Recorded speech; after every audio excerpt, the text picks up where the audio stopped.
मुस्लिम league बेशक मुखालफत करनी, बेशतर उनके नुमाइंदे सारे नाल राबते करते पेंगे, अगर बिल आते तो असां जी पार्टी पॉलिसी को हट के भी सपोर्ट करे। लास्ट टाइम बहुत लास्ट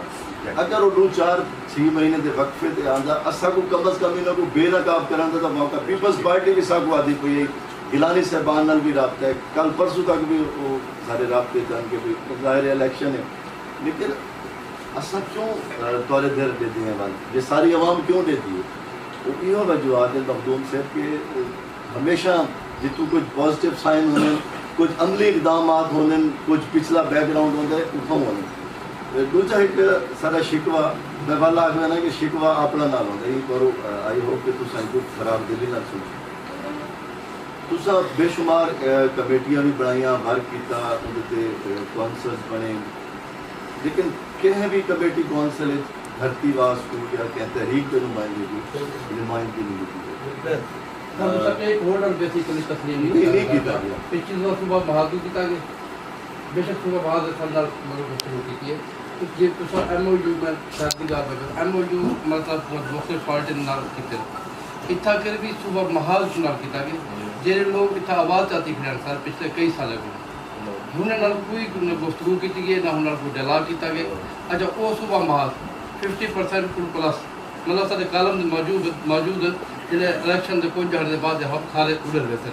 और वो थे कि तकरीबन अध निकल चुके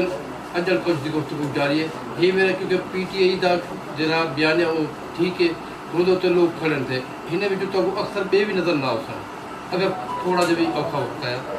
ठीक है, लेकिन MOU हमेशा स्टेक होल्डर वाली किया वेंदे। स्टेक होल्डर वो नहीं होता जरा पैदा किया वजन तो कुछ जाने वास्ते खूबसूरत बख्तियार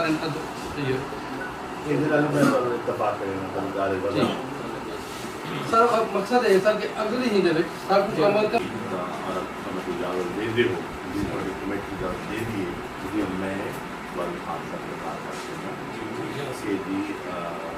मेरी SPP के दोस्त और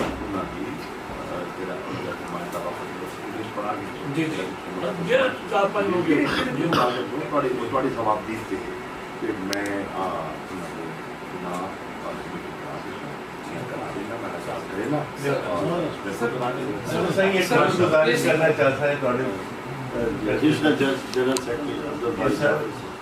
दो थोड़ी सारी एफर्ट्स हैं अस उन्होंने एप्रीशिएट ही करेंगे और दुआ भी करेंगे best of luck keep it up. ਉਹਦੇ ਨਾਲ ਮੈਂ ਪੰਜਾਬ ਗਵਰਨਮੈਂਟ ਦੇ ਹਵਾਲੇ ਨਾਲ ਹੋਣਾ ਸਕ ਹੁਣ ਤਾਂ ਤੁਹਾਡੀ ਗਵਰਨਮੈਂਟ ਦੇ ਉੱਤੇ ਸਾਡਾ ਜਿਹੜਾ ਏਰੀਆ ਹੈ ਨਾ ਚੋਲਿਸਤਾਨ ਵਾਲਾ ਰੋਹੀ ਦਾ ਏਰੀਆ ਜੀ ਉੱਥੇ ਜਿਹੜਾ ਲੈਂਡ ਮਾਫੀਆ ਹੈ ਨਾ ਉਹ ਇਸ ਗਵਰਨਮੈਂਟ ਦੇ ਬਿਹਾਫ ਤੇ ਕੁਝ ਇਹਨਾਂ ਦੇ ਪੁਰਾਣੇ ਸਾਬਕਾ ਸਾਥੀ ਔਰ ਕੁਝ ਹੁਣ ਮੌਜੂਦਾ ਸਾਥੀ ਉੱਥੋਂ ਦੇ ਰੋਹੇਲਿਆਂ ਦਾ ਉਹਨਾਂ ਜੀਵਨ ਜਿਹੜਾ ਹੈ ਨਾ ਅਜੀਰਨ ਕੀਤਾ ਜੀਵਾ ਸਾਹਿਬ ਔਰ ਰਾਜਨਪੁਰ ਫਲੱਡ ਦੇ ਏਰੀਆ ਦੇ ਵਿੱਚ ਹੀ ਸਰ ਉਹ ਇੱਕ ਨੋ ਗੋ ਏਰੀਆ ਬਣੇ